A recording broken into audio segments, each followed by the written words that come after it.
Eğer bu videonun linkini size biz gönderdiysek siz bizim hastamızsınızdır. Sizi detaylıca bilgilendirmek için bunu yaptık. Yok, eğer siz kendi çabanızla araştırarak bu videoya ulaştıysanız yakın planda bir meme büyütme ameliyatı düşünüyorsunuz demektir. Kafanızda birçok soru var ve bu videoda tüm sorularınızın cevaplarını bulacaksınız. Hazırsanız başlayalım.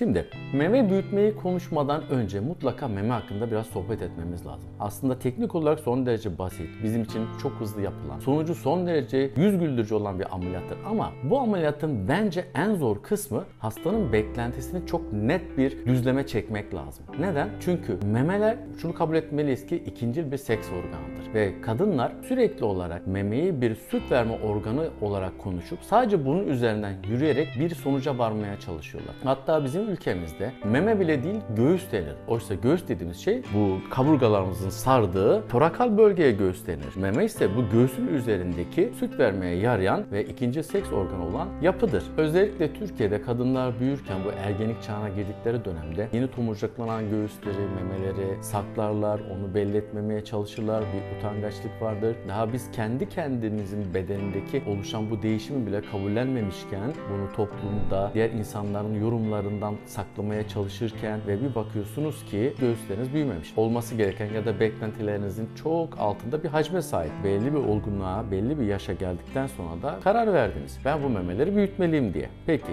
bundan sonra da arayışınız başladı. Bu arayışta kafanıza birçok soru geldi. Karşınıza birçok cevaplanması gereken problem yığıldı. Peki bunlara nasıl karar vereceksiniz? Şimdi basamak basamak ilerleyelim. Şimdi her meme büyütme talebiyle gelen hastanın memesi küçük müdür? Değildir. Peki biz hangi memeye küçük diyoruz? Ya da memeyi biz nereye kadar büyütmeliyiz? Böyle bir kural yok. İşte videonun başında dediğim şey kişilerin kendi kendine özgür hissetmesi, bunun cinsel bir organ olduğunu kabul etmesi ve taleplerini doğru bir şekilde ortaya koyabilmesi lazım. İşte bu ameliyattaki en büyük zorluk burada. Burada hastanın da kendi düşüncelerini okuyup hastanın belki bilinçaltına kadar inip onun dilinden çıkanın ötesinde onun ne istediğini anlamamız lazım. Çünkü hastalar çok göze batmasın, çok ön planda olmasın. Yani çok kendini göstermesin. Acaba gerçekten bunları mı istiyor? Bazı hasta gelir, porno yıldızı gibi olmasın. Peki ama porno yıldızlarını da sınıflara ayırabilirsiniz. Hastanın tarif ettiği genellikle 3. sınıf devasa memesini tarif ediyor. Ama gelin bunun 1. sınıfını yapalım. Evet, karar verme evresinde kendi kendimizle barışmalı ve ne istediğimizi ortaya koymalıyız. Hayata bir defa geliyoruz. Eğer siz çok dolgun ve kendini gösteren çok iddialı bir meme istiyorsanız bunu telaffuz edebilmeniz lazım. Bunu istemeniz lazım. Aksi takdirde bu ameliyatta boşa olursunuz. Sizin dilinizden, ağzınızdan çıkan hacimlerde bir meme protezi yerleştirilir ama sonrasında mutsuz olursunuz. O yüzden lütfen daha 1. basamakta, bu ameliyata karar verme basamağında ne istediğinizi önce kendinize itiraf edin. Kendi içinizde bu soruya bir cevap bulun. Ondan sonra da bunu doktorunuzla doğru bir şekilde paylaşın. Eğer bu konuda eminsek, hangi boyutta bir meme istediğimize de karar verdiysek artık yavaş yavaş meme büyütme ameliyatına hazırlanmaya başlıyoruz demek. Peki memeyi nasıl büyütüyoruz sorusuna geçmeden önce biraz memenin anatomisinden konuşalım. Meme, göğüs duvarı önünde yerleşmiş olan, içerisinde 20 kadar süt bezi bulan, bu süt bezlerinin ucuna doğru kanalların geldiği, ductus diyoruz biz onlara. En son memenin ucundaki tomurcuktan yani nipple'dan dışarı doğru bu kanalların açıldığı bir yapıdır. Adet dönemlerinde, gebelik dönemlerinde, bir takım ilaçların kullanıldığı dönemlerde bu süt bezleri hormon duyarlı olduğu için bazen büyüyüp küçülebilirler. Şimdi bu anatomi bilgisi çok önemli. Çünkü aklınıza takılan bazı soruları bu anatomi bilgisi üzerinden açıklamam gerekecek. Ve Caner buraya bir meme anatomi resmi koyalım lütfen. Yine bu ameliyata karar verme süresi içerisinde bazen hasta kendi kendine bazen bize soruyor. Yani göğsüm neden küçük kaldı? Ben neden göğüs büyütmek için bu ameliyatları olmak zorunda kaldım? Bunun bir sebebi var mı? Aslında bunun çok bir sebebi yok. Genellikle ailevi özelliktir. Genellikle sizin genlerinizde kayıtlıdır. Ya öyle ya da böyle memeniz yeterince vücudunuzdaki hormonlara cevap vermemiştir. Genleriniz de müsaade ettiği hacimde ortaya çıkmıştır. Bu büyük bir problem midir? Değildir. Neyse ki bir çözümü var. Memeyi biz kaç şekilde büyütebiliyoruz? Bizim burada asıl anlatmak istediğimiz elbette meme proteziyle meme büyütmek ama bu aşamaya gelene kadar hastaların bize sorduğu ve bizim açıklamak zorunda kaldığımız doğru bilinen birçok yanlış var. Şimdi bunları size tek tek açıklayayım ve ondan sonra asıl konumuz olan meme protezlerine gelelim. Hastalar genellikle internetten buldukları bazı göğüs büyütücü kremler olsun, göğüs büyütücü haplar olsun, iğneler olsun bunlarla ilgili bazı sorular bize soruyorlar. Bu şekilde göğüs büyür mü? Teorik olarak evet. Neden? Adet dönemlerinde ve gebelikte etkileniyor dedik ya memeler. Nasıl etkileniyor? Çünkü bu bezler hormon duyarlıdır. Eğer siz bu hormonu ki östrojen de büyük ölçekte östrojen hormonunu eğer bir şekilde yüklerseniz kendinizi bu göğüslerin üzerinde bir miktar büyüme etkisi yaratacaktır. Bu büyümesini istediğiniz boyutta olur olmaz bu ayrı konu. Ama öte yandan memeyi büyütmek için dışarıdan bu ölçekte bir hormon almak son derece zararlıdır. Çünkü sizin adet siklusünüzü, döngünüzü bozacağı için beraberinde yumurtlamayla ilgili sıkıntılar yaratabilir. Beraberinde vücuttaki bazı kanser çeşitlerini tetikleyebilir. O yüzden kesinlikle ve kesinlikle bunu göz ardı etmeniz gerekiyor. Bununla birlikte hormon içeriğine sahip olmayan ilaçlarla göğüs büyütme diye bir fantazi var ki bunu unutun. Bu kesinlikle doğru değil. Kesinlikle hepsi para tuzağıdır. Bunların dışında başka göğüs nasıl büyütülebilir? Piyasada var olduğunu bildiğiniz bir takım sentetik dolgular var. Ne demek sentetik dolgu? Mediflex dediğimiz tıbbi plastik poşetler içerisinde ya da enjektörler içerisinde hazır olarak gelen, içerisinde hyaluronik asit ya da daha başka molekülleri içeren dolgular var. Tabii bu memenin içerisine, bazen glandın altına, bazen deri altı ve meme çevresine olacak şekilde birçok enjeksiyonlar memeye hacim katmak mümkündür. Aslında kulağa hoş geliyor. Ameliyat olmadınız. Poliklinik şartlarında, klinik şartlarına geldiniz, işleminizi yaptırdınız ve buradan yürüyerek gittiniz. Her şey çok güzel, değil mi? Ama olay böyle değil. Çünkü mesela şöyle bir örnek vereyim ben size. Şu elimde gördüğünüz 280 cc bir implant. Bakın avucuma koyuyorum ve bunun hacmini tahmin etmenizi istiyorum. Memenizde 280 cc'lik böyle bir büyütme istiyorsanız enjektör bazlı ürünlerde genellikle 10'ar cc'lik oluyor. 28 tane enjektörü memenize enjekte etmemiz lazım. Şu boyuttaki bir dolgu maddesi memenizin içerisinde kontrolsüz bir şekilde dağılacaktır. Bu dolgunun nereye, hangi şekilde dağılacağını planlamanız kesinlikle mümkün değildir. Beraberinde hadi bir komplikasyon gerçekleşti ve dolgunuz enfekte oldu diyelim. Kontrolsüz bir şekilde memedeki gland bezlerin arasına ve meme tabanına yayılmış olan dolguyu siz temizlemeye çalışırsanız, bu enfeksiyondan kurtulmaya çalışırsanız bunu başaramazsınız. Sonucu beğenmediğinizi farz edelim, bunu oradan temizleyemezsiniz. Bunu oradan çıkartamazsınız. Bir enjektörle enjekte ettiğiniz gibi enjektörle geri çekme şansınız da yoktur. Bunlar arasında hyaluronik asit yine en masum olanı. Hyaluronik asit dışında çok daha vücut açısından zararları dokunan ve bizim klinik tecrübemizde gördüğümüz birçok problem yaratan ürünler var piyasada. Bunları lütfen memenize enjekte etmeyin. Bunu benden talep de etmeyin, yapmıyorum. Düşünün ki memeyi ameliyatla şekillendiren bir cerrah hele ki ucunda maddi bir kazanç varken neden memenize bir enjeksiyon yapmasın ki? Bunu yapan insanlar genellikle bakın cerrahi olmayan branşlardır. Cerrahi olmayan branşlar yapabilecekleri çerçevesinde enjeksiyonu madem onların yapabilecekleri sınırlar içerisinde kalıyor genellikle buna yöneliyorlar. Ama emin olun onların da cerrahi yapma yetkisi ve belgesi olsaydı onlar da bu ameliyatı tercih edecekti. Lütfen göğsünüzde herhangi bir sentetik dolgu enjekte ettirmeyin. Başka göğüs büyütme yöntemleri arasında ne olabilir implant dışında? Günümüzde popülaritesi her geçen gün artan bir konu var. Memeye yağ enjeksiyonu. Memeye yağ enjeksiyonu. Yani düşünün bir ameliyata giriyorsunuz. Göbeğinizden yağlar alınıyor. Birinci kazanç ve alınan yağları tutuyorsunuz. Memeye enjekte ediyorsunuz. İkinci kazanç. Kendi dokunuz, kendi yağınız. Başkasından değil. Sentetik bir madde değil. Materyal değil. Bu da üçüncü kazanç. Kulağa her şey çok hoş geliyor. Birçok kazanım olan bir yöntem değil mi? Değil. Şöyle. Memeye enjekte edilen yağlar örneğin göbeğinizden alındı. Biz uzun süredir biliyoruz ki yağ hücreleri, yağ dokusu kendi içerisinde inanılmaz miktarda kök hücre içeriyor. Kök hücre ne demek? Kök hücre etrafındaki her dokuya dönüşebilen, diğer başka doku ve hücre çeşitlerine dönüşebilen hücredir. Yani bir sihirbazdır. Bir kök hücreyi doğru uyaran verdiğinizde kemiğe, doğru uyaran verdiğinizde bir sinir dokusuna, doğru uyaran verdiğinizde bir kıkırdağa ve doğru uyaran verdiğinizde bir kanser hücresine çevirebilirsiniz demektir. Kök hücre her şeye dönebilir. Peki hayal etmeye devam ediyoruz. Memede görülen kanser, meme kanseri her 8 kadında birinde gözüküyor. Bu kadınların baş belası olan bir kanser çeşidi. Şimdi biz aldık yağlarımızı güzelce hazırladık. Kök hücreden de son derece zengin memeye enjekte ettik. Farz edelim ki sizin vücudunuzda uykuda olan bazı tümör hücreler var, kanser hücreleri var. Bu kanser hücreleri belki ömür boyu hiç uyanmayacak ve siz ömrünüzü sağlıklı bir şekilde tamamlayacaksınız. Bu kök hücreleri olur da sizin bu prekanseröz hücrelerinizin yanına gelir, ona komşu olur ve hadi uyan diye onu eğer stimüle ederse sizin uykuda olan kanser hücreleriniz uyanabilir. Bu ne demektir? Nur topu gibi bir kanseriniz oldu demektir. Bir diğeri, hadi çok şanslısınız, vücudunuzda prekanseröz hücre yok, yağ enjeksiyonu da yaptınız, hiçbir sıkıntı da olmadı. Peki geldiniz 40 yaşına. 40 yaşından sonra biliyorsunuz ki biz kadınlara mamografi, yıllık mamografi kontrolleriyle memelerin bir testin yapılmasını istiyoruz. Mamografide şöyle bir sıkıntı var. Vücuda enjekte edilen yağlar enjekte edildiği bildikleri yerde bazı mikroskobik değişiklikler yapar. O bölgeden bir takım kalsiyum minerallerini kendi üstüne çeker ve burada mikrokalsifikasyonlar oluşturabilirler. Oluştursun, ne olacak? Siz 40 yaşına gelip de mamografi çektirdiğinizde, mamografinizde doktor onu gördüğü zaman mikrokalsifikasyon diye bunu rapor edecek. Belki de BIRATS-4 diye bunu kodlayacak. Ve bu ne demektir biliyor musunuz? Burada şüpheli bir kitle var. Bu şüpheli kitle kanser olabilir. Lütfen biyopsi alın şeklinde cerraha yapılan bir uyarıdır bu. Böyle olduğu zaman cerrah da sizin geçmişinize bakıp size yağ enjeksiyonu yapılmıştı. Bu muhtemelen ondandır mı diyecek? Yoksa ya burada bir soru işareti var. Ben bunun sorumluluğunu alamam. Gidip şuradan bir biyopsi mi yapalım diyecek. Ya da cerrah hiçbir şey demedi. Siz bunu bilerek acaba uyuyabilecek misiniz? Bu yüzden kulağa her ne kadar hoş da gelse, bir sürü kazanımı olsa da memeye yağ enjeksiyonunu onaylamıyorum. Yapan doktorlar için bir şey demiyorum, saygı duyuyorum. Çünkü literatür anlamında bu söyledikler henüz ispatlanmadı. Bu riskler henüz ispatlanmamasına rağmen ama bu konuyla yakından ilgili cerrahlar arasında konuşulan bir konudur bu. Lütfen bu konuda da uyanık olalım. Şimdi bu karar verme aşamasında bazen hastalar der ki mememde bir miktar sarkma var, protez bunu toparlayabilir mi? Sadece protez istiyorum, toparlama ameliyatı istemiyorum. Memem bu şekilde dikleşir mi diye soranlar var. Bu hastanın beklentisiyle ilgili bir şeydir. Yani eğer küçük bir sarkma var ve hasta çok dolgun bir meme istiyorsa o zaman büyük bir implantı yerleştirerek ekstra bir kesi yapmadan belki o memeyi biz toparlanmasını, dikleşmesini sağlayabiliriz. Ama hastanın sarkması çoksa, hastanın istediği boyuta göre bir implant koymamıza rağmen cilt fazlası olacaksa mutlaka cildinden de bir eksiltme yapmamız gerekiyor. Yani ne demek bu? Protez artı meme toparlama ameliyatı birlikte olması gerekiyor ki bu konuyu daha sonra tekrar gündeme getireceğiz. Vazgeçtim. Bu konuyu şimdi gündeme getirelim.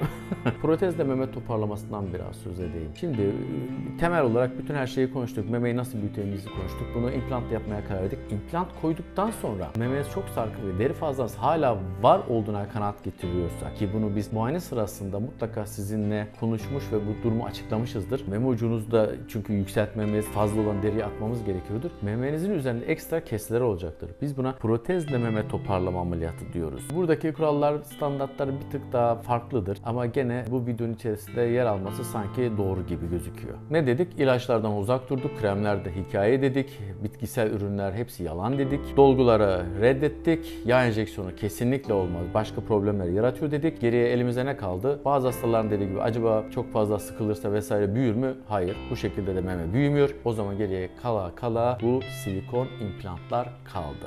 Silikon implantla meme büyütmeyi konuşmaya başlamadan önce silikon implant hakkında konuşalım. Silikon implantlar yaklaşık 1950'lerin sonlarına doğru Cronin adında bir müellif tarafından bulunan, tavsiye edilen ve bir Dow Corning firmasında üretilen bir üründür. Bu ürün günümüzde kullandığımız bir ürün. Dışı daha solid bir silikon kabuktan oluşuyor. İçerisinde de bir silikon jel var. İkisinin molekül yapısı biraz farklı olduğu için viskozitesi değişik. O yüzden dışı kabuk olarak kalabiliyor. İçerisi ise yumuşak, gördüğünüz gibi bir jel gibidir. Kendi içerisinde çok çeşitleri var.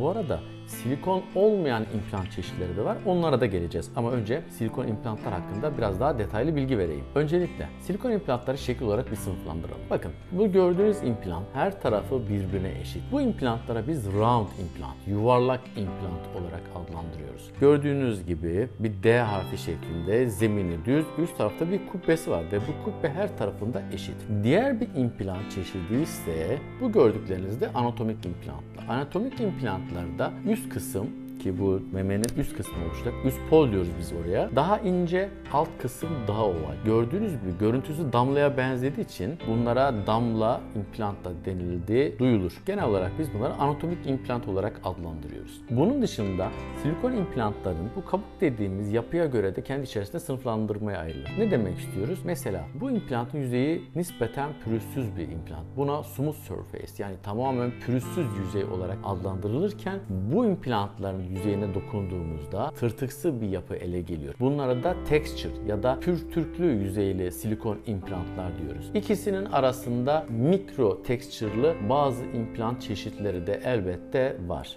Bunların dışında da silikon olmayan teflon kaplı implantlar, poliüretan kaplı implantlar da piyasada mevcuttur. Tüm bu implantların kendisine göre artısı ve eksisi vardır. Burada cerrahın da tecrübesine bağlı olarak her cerrah kendine bir implant modeli seçmiştir ve bu model üzerinden yürüyordur. Size tavsiyem cerrahınızı seçtiği modelin, implant kabuk modelinin neden onu seçtiği konusunu bu konuyu cerrahınızla konuşabilirsiniz. Protez çeşitlerine ek olarak devam ediyorum. Günümüzde aslında kullanılan bir implant çeşidi daha var. Bu da çipli meme implantları. Şurada göstermeye çalışacağım. Bu ne kadar gözüküyor?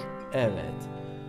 Bu gördüğünüz çipli meme implantı hemen kapsülün altında jelin içerisinde yüzen küçük bir mikroçip var. Bu mikroçip ne işe yarar? Meme proteziniz takıldı ve dışarıda bir okuyucusunu memeye yaklaştırdığı zaman kaç cc implant içeride yerleştirdiği ekranda direkt olarak okunabiliyor. Bunun üzerinde çalışmalar devam ediyor. Vücut içerisindeki ısıyı ölçmek, belki yarın bir gün bazı değişiklikler tespit ederek memede kanser oluştu diye belki sinyal vermesi sağlanacak. Bu tür bir çalışma devam ediyor ama şimdiki görevi sadece protezin kimliğini dışarıdan okunabilmesini sağlıyor. Ama insanlar vücudu içerisinde bir çip taşıma psikolojisini genellikle sevmiyor. Zaten biz de bu çipli implantları pek tercih etmiyoruz. Kapsül yapısından dolayı. O yüzden içiniz rahat etsin. Size çip takmayacağız. Bunun dışında silikon implantlar sınıflandırmaya devam edersek içerisinde bir jel olduğunu söylemiştik. Bu jelin yoğunluklarına göre de silikon implantlar sınıflandırılır. Tüm dünyada silikon implant jel yoğunlukları grade 1'den 3'e kadar 3 sınıfa ayrılır. Ve bunlar çok yumuşak, bazen dokunduğunuzda çok yumuşak gelen implantlarla bazen dokunduğunuzda çok sert gelen implantlara kadar değişik bir skalası vardır. Anatomik implantlar bu şekli koruyabilmesi için nispeten daha yoğun jellerden oluşur. Round implantlarda ise bu kadar yoğun olmasına gerek yoktur. Zaten bu yüzden özellikle kas altına koyarsanız round implant da konulduğunda aşağı yukarı bir damla şekline ulaşmaktadır. Hastalar genellikle round yani yuvarlak implantı konuştukları zaman hayallerinde futbol topu gibi tamamen yuvarlak bir obje hayal ediyorlar. Ama gördüğünüz gibi aralarındaki fark zannettiğiniz gibi değil. Silikon implant sınıflandırmasına devam edelim. İçerdikleri maddeye göre de silikonları sınıflandırabiliriz. Ne demek istiyoruz? Az önce içinde silikon olduğunu söyledik. Evet ama bu sadece bir çeşidi. Bir modelinde etrafında gene silikon bir kılıf var ama içerisindeki tuzlu su. Başka çok eski artık kullanılmayan bir modelinde içerisinde soya yağı olan model bile vardı. Tabii bunların dışında bir de çok hafif diye tarif edilen bazı implant çeşitleri vardı. Bu implant çeşitlerinin içerisinde gözenekler, bu gözeneklerde de hava vardır. Yani siz o implantın içerisinde sıktığınızda, küçülü bıraktığınızda tekrar etraftaki hava alarak şişebiliyorlar. Aşağı yukarı bu implantlara göre %30 kadar daha hafifliği vardır ve içerisindeki maddede havayla yoğrulmuş olan bazen poliüretan, bazı silikon bazlı bir materyaldir. Sınıflama hala bitmedi, devam ediyoruz. Silikon implantlarını bir de projeksiyonuna göre sınıflandırabiliriz. Ne demek projeksiyon? Projeksiyon implantı elinize aldığınızda bunun bir yüksekliği var. Bu yüksekliğine göre düşük profilli, orta, yüksek ve ekstra yüksek, ekstra high projeksiyonlu implantlar olabilir. Bu da tamamen hastanın beklentisine göre, göğüs duvarının çapına göre cerrahi hesaplamayla cerrahın karar verdiği bir seçimdir bu. Bu seçime siz de dahil olabilirsiniz artık. Hastaların genellikle yaptığı hata şu: sosyal medyada gezinirken şu şahsa bu implant takılı, şu tarz implantın sonucu budur, bu cc'de bu sonucu elde edebilirsiniz gibi bazı görsellerden yola çıkarak hastalar kendi vücutlarında kullanacak olan implantın şeklini, tipini, projeksiyonu ve hacmini, kaç cc olacağını planlayarak doktoruna başvurabiliyor. Ama burada çok büyük bir hata var. Bu implantların hangisinin size uygun olduğunu takdir edersiniz ki bu kadar karmaşık bir sınıflama içerisinde hesaplamanız hemen hemen imkansızdır. Lütfen bu konuda biraz esnek olun ve cerrahınızın bu konuda size vereceği uyarılara lütfen bir dikkate alın. Silikon implant seçiminde diğer bir kriter ne olmalı? Uluslararası bazı sağlık kuruluşlarının onayını almış olması gerçekten önemlidir. Biz genellikle kullandığımız ürünlerde bir FDA onayının olmasına özen gösteriyoruz. FDA nedir? FDA, Amerikan sağlık sistemi içerisinde ilaçların ve gıdanın onayını aldığı bir departman, bir hükümete bağlı bir departmandır ve burada çok ciddi bir takım testlerde geçtikten sonra ürünlere onay veriliyor. O yüzden bir ürünün FDA onayının olup olmaması bizim için son derece önemlidir. Bu ona güvenilebileceği anlamına geliyor.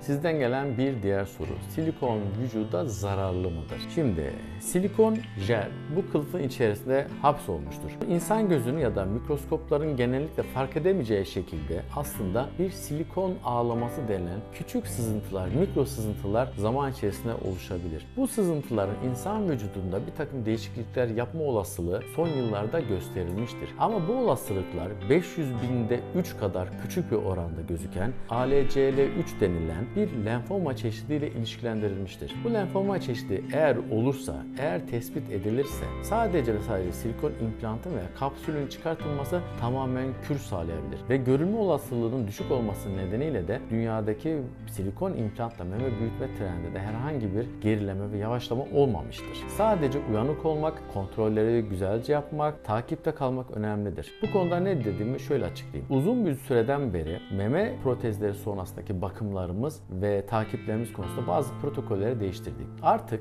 eskisi gibi meme protezin hemen erken safhasında, ki biz genellikle ilk hafta başladık eskiden, memeye masaj yapmıyoruz. Neden? Meme protezi daha yerine yerleşip de sabitlenmeden önce yüzeyini tahriş edecek, yüzeyine baskı yapacak herhangi bir uygulama yapmaktan artık kaçınıyoruz. Genellikle masajlarımıza 1-1,5 ay civarında başlamak günümüzdeki FDA'nin önerdiği protokol içerisindedir. Diğer bir önemli kural da yıllık olarak meme USG'siyle memenizin kontrolü yapılması çok önemli. Eğer yıllık ultrasonografinizde meme protezi etrafında herhangi bir sıvı birikimi ve bir problem gözükmüyorsa hiçbir probleminiz yok demektir. Kullanmaya devam edebilirsiniz. Bir diğer soru, bu protezi ne kadar kullanabilirim ve garantisi nedir? Şimdi bu protezi sözünü ettiğimiz kurallar çerçevesinde yıllık kontrollerini yaptırdınız ve bir sorunuz yoksa ömür boyu kullanabilirsiniz. Uluslararası yasalar hiçbir ürüne 10 yıldan daha fazla garanti vermeye izin vermiyor. Düşünsenize bir ömür bunu kullanabilirsiniz diye bir garanti belgesi şirketlerin üzerinde ciddi bir yük getirebilirdi belki. O yüzden böyle bir telaffuz yoktur. Ama kontrollerde sorun yoksa siz ömür boyu kullanabilirsiniz günümüzdeki bu modern implantları. Evet, şimdi gelelim yöntemimize karar verdiğimize göre silikon implant takmaya da karar verdik. Tarzını da belirledik. Hepsi tamam. Peki hangi boyutta bir meme istiyoruz? Bu yine konuşmamızın başına geldi. Kaç cc implant takacağız? Bu tamamen sizin beklentinizle ilgili. Burada özgürce ne istediğinizi, aklınızdan geçen hayalin ne olduğunu bizimle paylaşmanız lazım. Bu çerçevede elimizde bizim bütün boyutlar mevcut. Ve boyutlar arasında herhangi maddi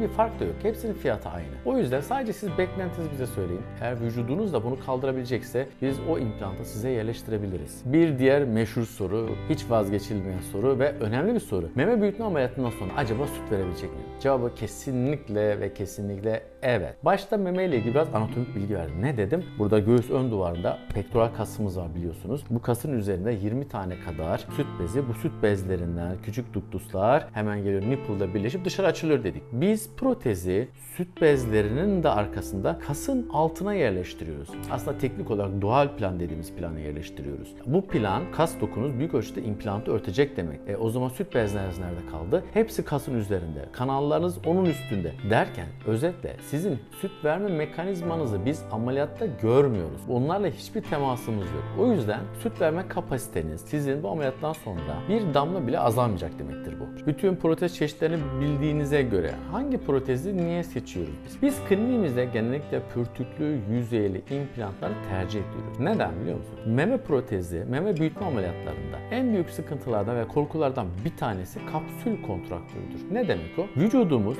içerisine konulan bütün yabancı cisimlerin etrafını fibrotik bir dokuyla kaplar. Bu doku yabancı cismi izole etmek için vücut yapıyor. Kendini korumak için yapıyor. Ama eğer bu fibrotik doku çok güçlenirse protezinizi sıkmaya ve sertleşmeye başlar. Ve protezin şekli bozulduğu gibi memenizin şekli de bozulur. Buna kapsül kontraktür deriz. Bu fibrotik yapının belli bir kalınlığa kadar olması normaldir ve beklenen bir şeydir. Ama aşırı derecede kalınlanması bütün ameliyat sonucunuzu bozabilir. Biz biliyoruz ki pürtüklü yüzeyli implantların o küçücük pürtüklerin her biri o fibrotik yapıyı engelleyecek şekilde çalışmaktadır. Ve bizim klinik tecrübemize dayanarak biz pürtüklü implantlar üzerinde herhangi bir kapsül kontraktürünü görmüyoruz. Tıpta hiç diye bir şey olmaz elbette. Gördüğüm vakalar hatırlamaya çalışıyorum. En azından hatırlayabileceğim bir yakın mesafede pürtüklü protezden kaynaklanan bir kapsül görmedim. Pekala. Protezi nereden yerleştirelim? Protezde karar verdik. Ameliyat günümüzde belli olmak üzere. Peki soruyor hasta, protezi nereden yerleştireceksiniz? Bir protez kaç yerden yerleşebilir? Bir, en basiti, en pratiği ve bizim de en çok kullandığımız yöntemlerden bir tanesi. Meme hemen katlantısının altında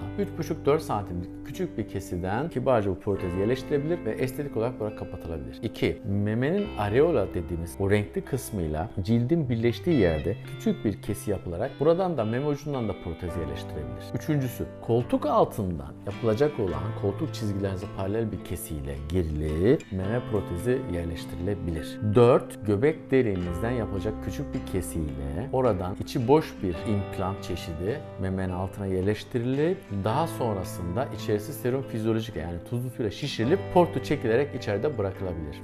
5. Karın germe ameliyatı sırasında memede hiçbir kesi yapmadan karın germe filebinin altından meme proteziniz yerleştirilebilir. Yöntemler bunlar. Hangisini tercih ediyorum derseniz ağrısının en az olması, meme ucunun başarı duyu kaybı riskinin en az olması nedeniyle kontrolü vesaire her açıdan çok avantajlı olduğu için meme altından yapılan kesiyi genellikle tercih ediyorum. Ama sizin özellikle ben bu noktadan istiyorum derseniz de yaparız. Sıkıntı değil. Bir diğer soru. Meme ameliyatından sonra diren kullanacak mıyız? Diren meme büyütme ameliyatlarında kullandığımız bir aparat değildir. Ama büyütme ile beraber toparlama yapıyorsam mutlaka diren koyuyorum. Diren nedir? Diren ameliyat bölgesinde küçük bir delikten dışarı uzanan bir tüp ve bu tüpün ucunda da küçük bir rezerv var. Yani bir balon gibi bir şey düşünün. Ve buradaki içerideki bir kanama olursa, bir sıvı olursa bunlar gidiyor. O dirende, o rezervuarda birikiyor. Buna biz diren diyoruz. Bazı ameliyatlarda kullanıyoruz. Kanama olasılığı eğer hastada sıkıntı yaratacaksa kullanırız.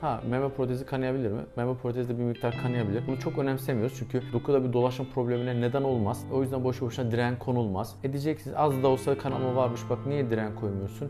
Bizim hocalarımız derdi, eski hocalarımız, diren aynı zamanda girendir diye. O delikten de aynı zamanda dış bir enfeksiyona bir kapı açılmaktadır. Sizin için küçük bir miktar kanama bir sıkıntı yaratmayacaksa neden bu direne edeceğim diye böyle bir enfeksiyon riskini göze alayım ben. Değil mi?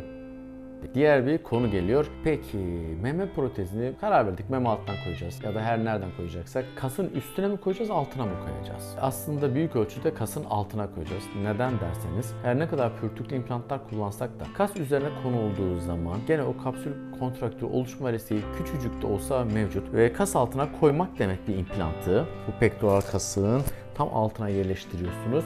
Bunun altına koymamız demek kasın kolunuzu her oynadığınızda bu kasınızın implanta masaj yapması demek. Bu masaj da etrafında kapsül oluşumunu engelliyor ve güzel bir avantajdır. Yalnız bu hikayeyi anlatırken dikkat ederseniz büyük ölçüde kasın altında dedim. Neden tamamen kasın altında demiyorum? Biz bu implantı kasın altına tamamen hapsetmek istemiyoruz. Çünkü eğer öyle bir şey yaparsak kasın altına çakılı kalıyor ve bunun üzerindeki meme dokusu ayrı bir mekanizma gibi hareket etmeye başlıyor. Oysa biz implantın memenizle paralel olmasını istediğimiz için dual plan denilen bir planı kullanıyoruz. Dual plan büyük ölçüde kas tarafından implant örtülürken implantın alttaki küçük bir parçasının kasın fasyası tarafından örtüldüğü bir plandır.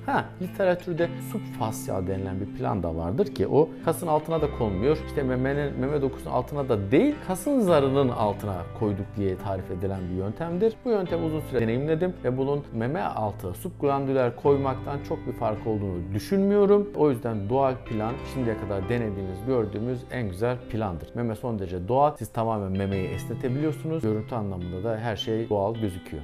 Bir diğer meşhur soru. Meme protezim ameliyattan sonra fark edilecek mi? Caner bir dokunsana. Yumuşaklığını hissettin mi? Evet. Şimdi bu yumuşaklıktaki ve materyali cildinizin altına bile koysam sizde rahatsız edici bir his uyandırmaz. Ki biz dual planda yani üst taraf büyük ölçüde kas örtü üzerinde meme dokusu var. Altta meme dokusu ve bir de kasınızın fasyası var. Yani bu katmanlar içerisinde bu memenin zaten hissetseniz belki alt kısmını hafifçe hissedebilirsiniz. Sizi rahatsız edecek bir his yaratma olasılığı neredeyse imkansız bir şey.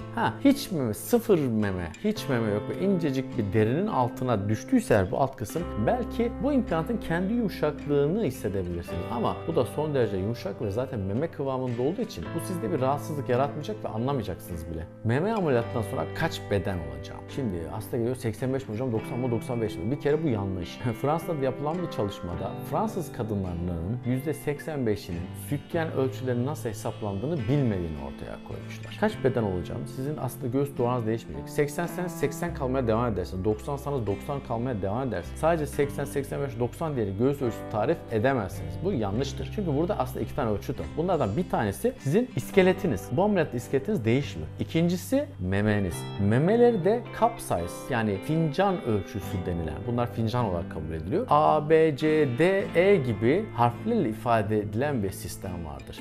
Göğüs duvarınız 32 inç diyelim mesela. Bu inçle anlatılır genellikle uluslararası şeylerde. 32 inçtir göğüs çevreniz. İşte santime çevirmek isterseniz 2.54 ile çarpın.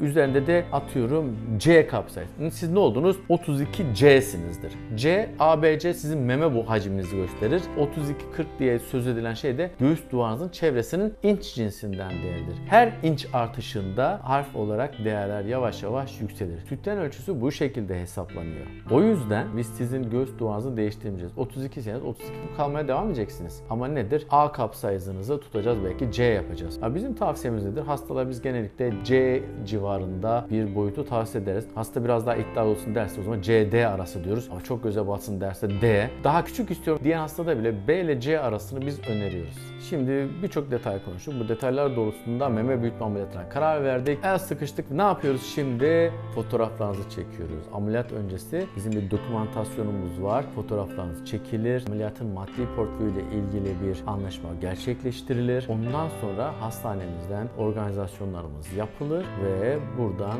ayrılırız. Daha sonracığıma sizle bir sonraki basamakta hastanede buluşuruz ve vücudunuzda bir takım işaretlemeler yapılır ve sizden son kez beğendiğiniz meme ile ilgili bana 2 tane resim göstermenizi isterim. Ve bu resimler elbiseyle, bikiniyle değil, hasta çıplak olacak. O çıplaklık içerisinde omuz, meme, göbek kareye girmesi gerekiyor. Çünkü biz aslında bir memeyi beğendiğimizde sadece memeyi değil, memenin o vücut olan oranlarını biz beğeniriz. O yüzden siz birebir sizde aynısı olmasa bile hangi oranları sevdiğinizi anlarsam aynı hissi yaratabilecek boyutta bir implantı sizin için seçme şansına sahip olabilirim. Bu hatırlatmadan sonra vücudunuzda bir takım işaretlemeler yaparız. Ondan sonra size bir sedasyon verilir. Çok böyle kulak memesi kıvamında keyifli bir şekilde ameliyathanenin yolunu tutarız. Peki ameliyatımız ne kadar sürecek? Bizim ciltten cilde diye bir tarifimiz vardır. Ciltten cilde sizin ameliyatınız 30 ila 40 dakika arasında bitecek. Ama elbette unutmayın, bir ameliyat öncesi hazırlıklar ve ameliyatınız bittikten sonra da bir ameliyathanede dinlenme süreciniz vardır. Ondan sonra sizi kendinizde ayık ve uyanmış olarak bir hastanedeki odanıza alınacaksınız. Öyle ya da böyle bir genel anestezi aldığınız için bir gece hastanede kalmanızı biz tercih ediyoruz. O gece hastanede kalırsınız. Ertesi günde sizi kontrollerinizi yaparız, reçetenizi veririz. Ondan sonra güle oynaya sizi taburcu ederiz. Özetle 30-40 dakika içerisinde dünyanız değişir. Bu dünyanın yarısı sağda, yarısı da solda olur. Peki hastalar bazen soruyor, kötü senaryolar nelerdir gibisinden. Bu sonuçta bu bir ameliyat. Biz her ne kadar bunu çok tatlı, çok güzel yönleriyle anlatsak da bu ciddi bir iştir. Ve bütün cerrahi olaylardaki gibi, cerrahi işlemlerdeki gibi bunda kendine ait komplikasyonları vardır. Yani bu komplikasyonları basit bir yara iyileşme probleminden, kanamadan, ya morluklar vesaire bunları saymıyorum bile. Protezin yer değiştirmesine kadar. Bunların hepsinin sebepleri vesaire vardır. Bu olasılıkları mutlaka gündemde tutmalıyız. Bunları konuşmamız lazım. Bunları detaylandırmamız lazım. Olasılıkları son derece küçüktür. Hiç keyfimizi kaçıracak bir şey yok. Ama bunun gerçek bir ameliyat olduğunu unutmamamız gerekiyor. Hastalar genellikle böyle bir değişime karar verdiklerinde zaten utangaç tavırlarla geliyor birçoğu. Acaba peki beğenmezsem bunu çıkarttırabilir miyim? Ya da bazen gidiyor değiştirebilir miyim? Evet, protezinizi çıkarttırabilirsiniz. Ne olur? Sıkı bir sütyenle hemen eskisine yakın bir şekilde iyileşirsiniz de. Peki protezimi değiştirebilir miyim diye. Bakın bunu daha çok duyuyoruz mesela. Çünkü hastalar o seksi bir kadın imajına sahip olmakla ilgili korkuları var. Asıl istedikleri bu ama bunu talep etmekten bir çekince var. Bunu çekindikleri için de daha küçük boyutta bir meme talebiyle bize gelirler ve daha sonrasında birçok hastadan biz duyuyoruz. Keşke daha büyük taktırsaydım diye. Bu mümkün müdür? Tabii ki mümkündür. İlk ameliyatınızdan daha kolaydır ki hemen hemen aynı kesitten girip cep zaten orada açılmıştır. O cepteki küçük bir implantı çıkartıp büyük bir implantı hemen yerine koymamız elbette mümkündür. Siz yeter ki keyif alın. Ne isterseniz uygun bir şekilde bir çözüm yolu bulabiliriz. Meme protezinden sonra sarkma olur mu? Olur. Olmaması için bir sebep yok. Çünkü bakın küçük bir memeniz vardı. Biz ona protez koyduk. Bir dolgunluğa ulaştırdık vesaire. Tamam, artık bu memenin bir ağırlığı var. Ne kadar ağırlık var? Ne kadarlık bir implant koyduğunuza bağlı elbet. Ve unutmayın, yer çekimi çalışıyor. Yer çekimi 24 saat hiç durmaksızın çalışıyor. Ve eninde sonunda yer çekimi kazanır. Hiçbir şey yer çekimine karşı ayakta kalamaz. Vücudunuzun her yeri sarkacak. Ama bu şu değildir. İmplant taktım, bir ay sonra sarktı. Böyle bir şey değil tabii ki. Lütfen doğru sütyen kullanımına önem verin. Protez taktınız, tamam, bunu keyfini çıkarmak istiyorsunuz. Bazen hastalar diyor ben sütyensiz gezmek için bu protez taktırıyor. Bunu da anlayabiliyorum. Ama bunun sürdürülebilirliği yok. Sütyen mutlaka kullanmanız lazım. Çünkü bu protezin de bir ağırlığı var ve eninde sonunda yer çekimi yenecektir ve memeniz sarkacaktır. Bu genellikle ne kadar sürer? 7 yıl, 8 yıl, bazen 10 yıl. Bu hangi boyutta implant taktık, kime taktık, deri elastikiyetiniz nedir sizin, nasıl besleniyorsunuz, sigara içiyor musunuz, solaryuma giriyor musunuz? Hele sigara ve solaryum en nefret ettiğimiz şeydir. Çünkü insan cildine en zararlı iki şeydir bu. Sigara ve solaryum. Unutmayın lütfen. Ameliyattan sonra meme tam son şeklini ne zaman alacak derseniz, ameliyatın ilk günlerinde, ilk haftalarında hatta memeniz çok diri, çok böyle ağzınıza girecek gibi bir irilikte vesaire böyle görebilirsiniz. Çünkü sonuçta burada bir cerrahi bir işlem yapıldı ve ödemli. İçeride de tabii bir miktarda kan da var. Bu ikisi birleşiyor. Bir de protez de var. Ne olacak? Memeniz çok diri bir şekilde duruyor. Bu yavaş yavaş ödem çekilecek. Yavaş yavaş memenin kendi doğal bir kıvrımı ortaya çıkacak. Yavaş yavaş kendine gelmeye başlayacak. uyuşukluklar gidecek, ucunu hissetmeye başlayacaksınız yavaş yavaş. Ve bu derken minimum 3. ayda siz o şekli anlamaya başlarsınız. Ama tam olarak oturdu demek için nereden baksanız bir yılınız geçecek. Nihai sonuç hakkında bir 3 aya minimum ihtiyacınız var açıkçası. Ameliyat oldunuz, hasta yatağındasınız. Belki size bu videoyu bu aşamada bile göndermiş olabiliriz biz. Az sonra taburcu olacaksınız. Reçetenizi verdik, sizin kontrollerinizi yaptık. Her şey iyi geçti. Peki bundan sonra ne olacak? Şimdi bundan sonraki süreçte en az ameliyat kadar önemli. Lütfen buraya çok iyi kulak verin. Çünkü ameliyatın başarısının devamı için sizin desteğinize kesinlikle ihtiyaç duyuyoruz. Şimdi başlıyoruz nelere dikkat etmeniz gerektiğine. Az sonra hastaneden ayrılıyorsunuz. Buradan evinize, otelinize gideceksiniz belki de. İlk kural, en önemli kurallardan bir tanesi. Lütfen memenizi travmalardan koruyun. Bakın insanlar genellikle silikon implantın patladığı ile ilgili bir efsane anlatırlar. Eğer ameliyat sırasında bir travma olmadıysa, herhangi bir deliciyle implantınızın teması olmadıysa, fabrikasyon nedenli de herhangi bir sorun yoksa implant üzerinde, meme protezinizde sizin patlatma olasılığınız neredeyse yok. Ama gazetelerde, geçmişteki bir haberde bir implantın patladığından söz ediliyor. Demek ki o zaman çok ciddi bir gazete okuryazarlığı var ki halk arasında bir efsaneye dönüşmüş olan bir şey, silikon protez patlayabilir deniliyor. Değil. Oradaki gazete haberinde hasta popüler bir hastaydı ve sadece implantın konulduğu dikişini açmıştı erken dönemde. Sonuçta biz burayı birkaç kat dikiyoruz. Ama gene de bu insan yapısı küçük ince iplerdir bunlar. Siz memenizin iyileşme basamağında lütfen travmalardan koruyun. Olur da bir travma alırsanız implantınızda bir şey yapamazsınız. Ama dikişiniz açılabilir. Dikişinizi yırtabilirsiniz. Kanamalara neden olabilirsiniz. Lütfen sizden istediğimiz tüm travmalardan memenizi korumanızdır. Bir diğer önemli kural, ameliyat sonrası meme protezi hastalarının yapması gereken. Nedir o da? Yatış pozisyonu, eve gittiniz, belki biraz yorgun argın, hala belki anesteziyle ilgili bir etki var üzerinizde. Uyuyacaksınız. Uyurken maalesef sırt üstü yatmanızı isteyeceğiz. Hem de uzun bir süre. Neden biliyor musunuz? Hani biz protezi dual plana yerleştiriyoruz dedik ya, pektoral kasın altına. Bu kasın altı parmağınızla çok rahat genişletebileceğiniz kadar gevşek bir dokudur. Bu implantı kas altına koyduğunuzda, olur da implantınızın üzerine doğru dönerseniz, içeride de zaten biraz kan olduğu için bu implant ve kan birleştiği zaman çok kaygan bir yapı. Ne gibi olur? Jöle gibi, diş macunu gibi, tamam mı? Eğer üzerine siz yattığınızda protezinizi istemediğiniz bir yere doğru kas altında diseke etmesine, yani kaymasına, yer değiştirmesine sebep olabilirsiniz. O yüzden biz hastalarımızın en azından ilk 3 aylarında yatışların sadece ve sadece düz bir şekilde olmasını istiyoruz. Eğer bu yatışı kontrol edemeyecek noktadaysanız lütfen bu yolculukta kullanılan basit boyun yastıkları vardır ya, uçakta, otobüste vesaire. Lütfen ondan bir tane edinin, ensenize koyun ve bu şekilde sırt üstü yatmaya özen gösterin. Biliyorum pozisyon değiştirmeden yatmak son derece sıkıcı bir şey ama ameliyatın korunması da en az ameliyat kadar önemlidir. Lütfen bunu unutmayın. Yani siz de biz de ciddi bir emek verdik bu ameliyatı yapmak için. Bunu koruyalım, hepimiz birlikte mutlu olacağız sonuçta. Yine bu bağlamda hastalar uyurken zorlandıkları için uyku ilacı alabilir miyim diyor. Uyku ilaçlarını hiç sevmiyorum. Neden? Çünkü beyniniz sizin ameliyat olduğunuzu biliyor ve bütün uyku basamaklarında sizi korumaya çalışacak. Ama gel gör ki uyku ilacı alırsanız eğer gece ne yaptığınızı farkına varmaksızın sağa sola dönmeye başlarsınız. Bu da protezinize az önce anlattığım şekilde zarar verebilir. Onun kaymasına neden olabilir. Düzeltilmez mi? Düzeltilir. Biz bunları çok basit düzeltebiliyoruz zaten. Bir protezi kendi yerine çekmek bizim 5-10 dakikamızı anca alıyor. Ama yani buna değer mi? Gereksiz ekstra bir işlem hem sizi üzer hem bize ekstra bir iş çıkartır. Olabildiğince dikkatli olmak hepimiz için bu sürecin keyifli geçmesini sağlayacaktır. Meme büyütme ameliyatı da sonuçta cerrahi bir travmadır. Bütün travmalar gibi ödeme neden olur, şişliklere neden olur özetle. Soğuk kompres uygulama faydalıdır. Evdesiniz, rahatsınız. Mümkünse eğer poşete buzlar koyup bunu göğsünüzün üstüne, yanına, ortasına yerleştirebilirsiniz ve evde olduğunuz sürece, dinlendiğiniz süre içerisinde bunu her bir saat içerisinde 30 dakika, 40 dakika yapıp 20 dakika ara verme şeklinde yapabilirsiniz. Ya da buzlar eriyene kadar tutabilirsiniz. Ne kadar soğuk tutarsanız olası kanama ve şişlikleri azaltırsınız. Peki hastaneden taburcu olurken size bir reçete verdik mi? Evet verdik. Bu reçete üzerinde bir antibiyotik yazıyoruz biz. Antibiyotik aslında uluslararası standartlara göre bu temiz cerrahi alana girdiğinden dolayı antibiyotik şart değildir. Antibiyotik verilmesi çok da önerilmez. Ama biz Türkiye şartlarında hastaların da maalesef isteklerine biraz teslim olmuş durumdayız. Diyeceksiniz ki bu nasıl bir iş? Gerçekten de öyle. Antibiyotik yazmadığınız zaman siz kötü doktor oluyorsunuz. Antibiyotik biraz da bizi iyi hissettiren, bir takım şeyler garanti alan bir uygulamadır. antibiyotik vereceğiz. Ağrı kesici vereceğiz size. Güçlü bir ağrı kesici olacak bu. Onun dışında bir de kas gevşeticiniz olacak. Bu ne anlama geliyor? Sizin pektoral kasınızı kaldırıp protezi altına koyduğumuz için bu kas yaralandığını düşünüp kasılmak isteyecek. Sizin ağrınızı asıl yapan şey bu kasın spazmıdır, kasılmasıdır. O yüzden kas gevşeticiler bu süreç içerisinde sizin ağrınızın azalmasına yardımcı olacak. Ve sizden istediğim bir şey, ağrınızı azaltmak istiyorsanız siz de bu gevşeme sürecine yardımcı olun. Omuzlarınızı tamamen pektoral kaslarınızı, göğüs kaslarınızı gevşetecek şekilde omuz hareketleri yapabilirsiniz. Siz kasmadan ne kadar rahat olursanız ağrınız o kadar hızlı bir şekilde geçecek. Reçetenizde bulunan bir diğer ilaç da antibiyotikli krem. Şimdi yara izleriniz güzel iyileşsin de bizim 3 hafta su geçirmeye özel bir bantla kapatacağız yaranızı.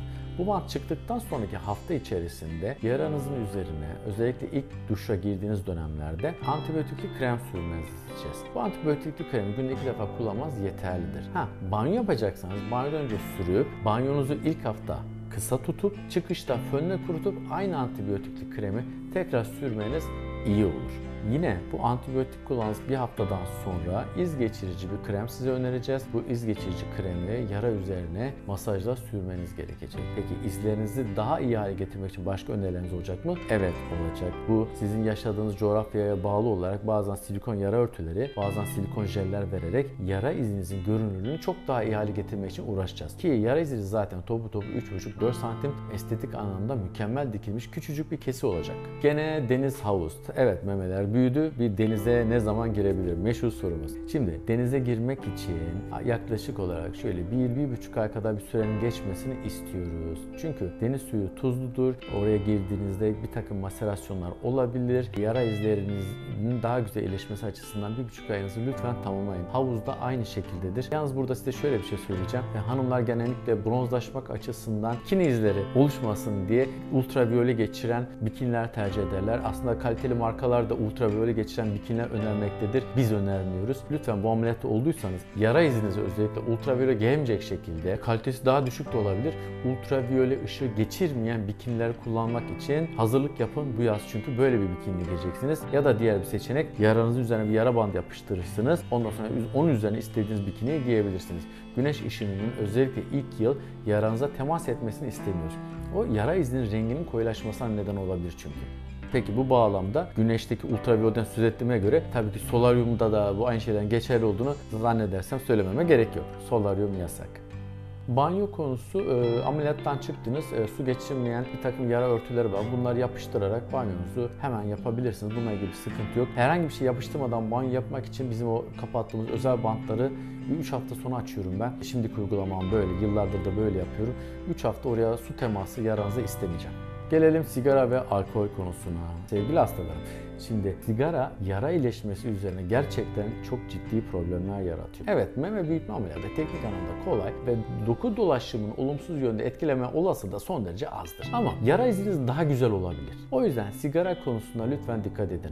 Meme estetiği ile ilgili diğer konulara geldiğim zaman, protezli meme toparlamaya geldiğim zaman çok daha katı konuşacağım. Çünkü sigara orada çok daha önemli bir noktaya geliyor. Flap dediğimiz yatağından kalkmış dokuların beslenmesini bozabileceği için sigara için çok daha katı konuşacağım. Ama meme büyütmede de tamam kesi küçük bile olmuş olsa sigaradan uzak kalmanız iyidir. Alkol konusu da aynı şekilde. Hele erken dönemde alacağınız alkol kanamalarınızı arttırabilir ve yara iyileşmenizi çok olumsuz etkileyebilir. Birkaç hafta sonraki alkoller ise memede hiç beklemediğiniz sürpriz şişmelere neden olabilir. Biraz sabredip bu süreci sağlıklı bir şekilde tamamlarsak, ne kadar derseniz bir ilk 3 ay mesela özen gösterirseniz her şey çok daha güzel olabilir. Her şeye rağmen biz canlı bir dokuyu ameliyat ediyoruz. Bu dokunun davranışlarını elbette biliyoruz. Bununla ilgili ciddi bir tecrübemiz var. Ama bazen ne yaparsanız yapın doku sizin beklediğiniz ölçülerin dışında bir iyileşme gösterebilir. Daha farklı bir yere götürebilir. Daha farklı komplikasyonlarla karşılaşabiliriz. Bunların hepsi olabilir. Zaten sizi takip etmek istememizdeki amaç bu. Sizin süreciniz hakkında sürekli bilgi sahibi olmamız lazım ki